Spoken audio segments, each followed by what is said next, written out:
Y hablando de herramientas propias de la ingeniería profesional aplicadas por entusiastas, esto nos lleva al núcleo puro de nuestra exploración de hoy. La tecnología LoRa. Exacto, la colonización de la frontera de los 900 MHz y la normativa del espectro. Los documentos profundizan muchísimo en LoRa, en el proyecto nacional Meshtastic de Uruguay y en herramientas increíbles como Mesh-TNC. La exploración de la banda de UHF, sobre todo en torno a los 868 MHz en Europa o los 915 MHz en América, es un antes y un después. Usando Meshtastic, operando en el canal 20, que son los 919.875 MHz. Pero lo que hace fascinante a la modulación LoRa, su long range, es que logra alcances de decenas de kilómetros con unas potencias de transmisión que dan risa. Ridícula, sí. Los manuales analizan un módulo comercial baratísimo, el Heltec Wireless Stick versión 3, y destacan que emite a unos 21 dBm. 21 dBm. Que para que la audiencia se haga una idea, son unos 125 milivatios. Es que es menos potencia que la bombillita de la nevera. Y aquí es donde la pericia técnica choca de frente con el marco regulatorio. Algo que los textos abordan con muchísimo rigor técnico. Claro, hay que cumplir la ley. Por supuesto. El análisis introduce la fórmula del IRP, la potencia isotrópica radiada equivalente. Básicamente, la potencia con la que golpeas el aire es la potencia del chip en dBm, más la ganancia de la antena en dBi, menos las pérdidas del cable coaxial. O sea, si tienes una potencia de salida bajita, pero le conectas una antena superdireccional que concentra toda la energía hacia un punto... Exacto. El problema legal surge porque para operar sin licencia en esas bandas ISM, industriales, científicas y médicas, la normativa impone unos límites estrictos de IRP. Para que no interfieras a los demás. Claro, y además imponen el ciclo de trabajo o duty cycle, que te prohíbe emitir de forma continua. LoRaWAN brilla aquí porque sus paquetes son ráfagas intermitentes y súper breves. Aunque, ojo, los radioaficionados con licencia oficial tienen unos privilegios mucho mayores para experimentar en este segmento de 33 centímetros. Tienen más margen, y es precisamente esa libertad la que ha dado lugar al proyecto que da nombre a una gran parte de esta documentación, Mesh-TNC. Una maravilla de software. Es un firmware de código abierto diseñado para instalarse en ese hardware de bajo coste, concretamente en dispositivos que usan los semiconductores SX1276 o 78. Los chips estándar de LoRa. Eso es. Y lo que hace es transformar estos chips en controladores de nodo terminal programables. Actúa como un puente perfecto entre una interfaz serie, como un USB, y el transceptor LoRa. Y la arquitectura de esto es interesantísima. El firmware incluye un modo CLI, una interfaz de línea de comandos. Que te permite tocarlo todo. Todo. Según el manual de antenas de la ARL, optimizar el presupuesto del enlace en banda estrecha requiere afinar parámetros. Y con Mesh-TNC, usando el comando setradio, el operador cambia al vuelo la frecuencia, el ancho de banda, el factor de esparcimiento, la tasa de codificación. Todo para estudiar empíricamente cómo afecta cada cambio al alcance y la resistencia al ruido, tal y como hacían los pioneros de los 70, pero en digital. Exactamente.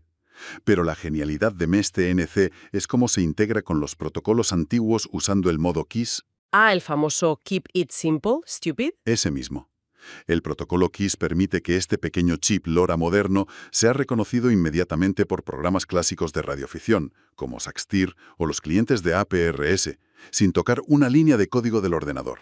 O sea, el equipo moderno se disfraza de módem antiguo para que el software de siempre lo entienda. Eso es.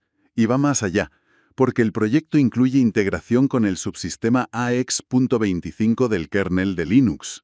Redes de datos puras y duras sobre LoRa. Permite asignar direcciones IP a las interfaces de radio. E incluso, y esto es espectacular, trae una herramienta llamada TNC Attach. Lo de TNC Attach me dejó de piedra.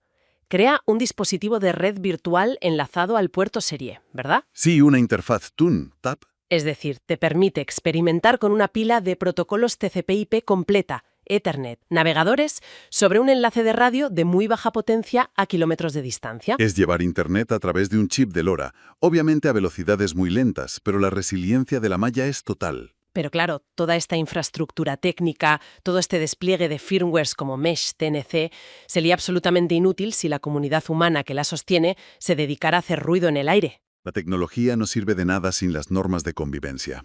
Eso es, la ética, las redes humanas y la lucha contra los malos comportamientos son vitales. Hay una historia inspiradora en los textos, precisamente construyendo puentes, de Uruguay Link. Ah, el problema de la fragmentación de la voz digital. Sí, había sistemas incompatibles por completo. D-Star de ICOM, DMR, Fusion de Yaesu usaban codificadores de voz distintos, el AMB contra el AMB2. Era como hablar idiomas diferentes. Eran islas tecnológicas cerradas por los fabricantes comerciales. Pues la comunidad usó servidores de aplicaciones como Peanut Radio para traducir los paquetes y unir a todo el mundo. Construyeron puentes donde la industria comercial quería muros. Porque la voluntad de la ciencia ciudadana siempre supera esas barreras. Pero para que la convivencia funcione en el aire, el comportamiento es clave. Y el experto que escribe uno de los manuales cita el código de ética de la IARU, condenando duramente prácticas como el uso de indicativos parciales. Una mala práctica muy común, por desgracia. Gente soltando solo la última letra de su distintivo para intentar colarse en un contacto, montando un pifostio enorme y saltándose la normativa. Sí, o el debate entre las antiguas redes de DX y los clústeres modernos. Exacto. Antes, un operador controlaba todo y casi te hacía el contacto. Ahora, con los clústeres, la regla es simplemente anunciar que hay una estación rara y dejar que cada uno ajuste su equipo y haga el contacto por sus propios medios. Se fomenta la independencia técnica. Si conectamos esto con el panorama general, vemos que la comunidad creó una vacuna contra el fenómeno del SAD-HAM. El operador amargado. El típico operador tóxico que desalienta a los novatos por usar modos digitales o hardware barato. La IARU promueve 6 principios de conducta para evitar esto. El operador debe ser considerado, amigable, tolerante, educado, comprensivo y equilibrado.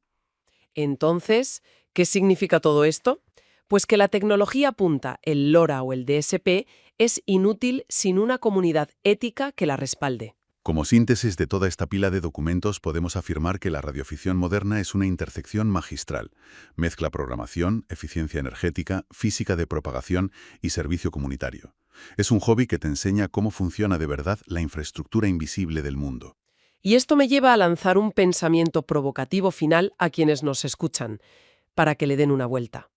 Hoy damos por sentada la hiperconectividad, dependemos de cables submarinos y satélites comerciales. Redes muy centralizadas. Muy centralizadas. Pero a medida que la computación cuántica avance, que los propios textos definen como el control extremo de la fase de una onda, y la inteligencia artificial se meta en dispositivos portátiles con placas solares, El escenario cambia por completo. cambia radicalmente.